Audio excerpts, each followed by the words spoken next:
এই হলো আমাদের খামারের গরু।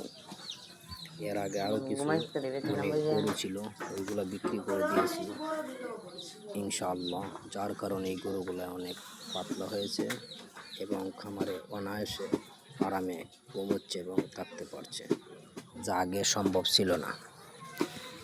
আর আমার এই জায়গা একেবারেই কম, যার কারণে ওই জায়গায় গরু রাখতে হয়।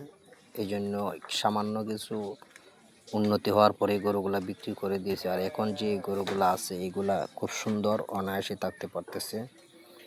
এটি আমাদের এইখানে হেমন্তকালের সময় আমরা মাঠে গরু রাখি, আর রাত্রেবেলায় গোয়াল ঘরে আসে।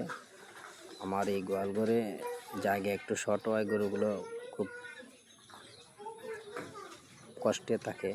তারপরও আলহামদুলিল্লাহ, মাশাআল্লাহ, জাযাকাল্লাহ, তাবারাকাল্লাহ, গরুগুলো ভালোই অবস্থান হয়েছে। আপনারাও সবাই দোয়া করবেন যেন আমার খামারটা আমি এগিয়ে নিতে পারি।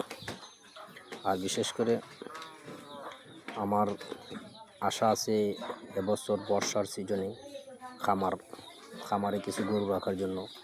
এই সম্বন্ধে আপনারা আমাকে কিছু কমেন্টে জানাবেন যে কীভাবে বর্ষার সিজনে আমাদের এই হাওড় বৃষ্টি এলাকায় গরু লালন পালন করা যায়। এখানে তো এই সময় সবুজ গাছ একেবারে বিলীন হয়ে যায়, তারপরও আশা রাখছি কিছু সাইলেজ এবং নিজে কিছু ঘাস হাওড় থেকে সংগ্রহ করে রেখে দিব। আর ধানের খড় তো ইনশাআল্লাহ পর্যাপ্ত পরিমাণে রাখার চেষ্টা করব এবং দানাদার খাদ্য বর্ষার সিজনে দেব, যেগুলো আমাদের হেমন্তের সিজনে একেবারেই প্রয়োজন হয় না। তারপরও মাশাআল্লাহ গরুগুলো বাহিরে গিয়ে মাঠের মধ্যে চড়ে খেয়ে আসতে পারে এবং ভালো পানি খায়। আপনারা সবাই দোয়া করবেন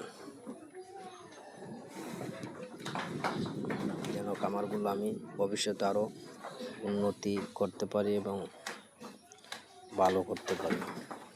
আর এটা মূলত আমাদের এরিয়ার মধ্যে একটা ভালো অবস্থান আছে, সবাই কম বেশি গরু লালন পালন করে, পাশাপাশি আমিও করতেছি তাদের সাথে।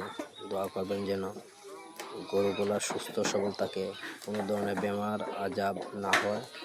বিশেষ করে এটা গরুর খামারের মধ্যে যদি বাইরের জনিত বেমার ঢুকে তাহলে আমাদের বেশ কিছু ক্ষতির সম্মুখীন হতে হয়, যেহেতু আমাদের জায়গার ক্রাইসিস একেবারেই বেশি।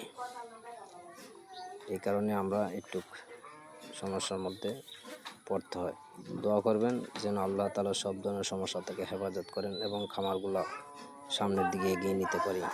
শুরু করেছি এবছর, এর আগে কিছুদিন ছিল কিন্তু এইগুলা করার পরে মাঝে গ্যাপ গেছে। এখন এই বছর থেকে আবার নতুন করে শুরু করেছি যেন সামনের দিকে এগোতে পারি ইনশাআল্লাহ।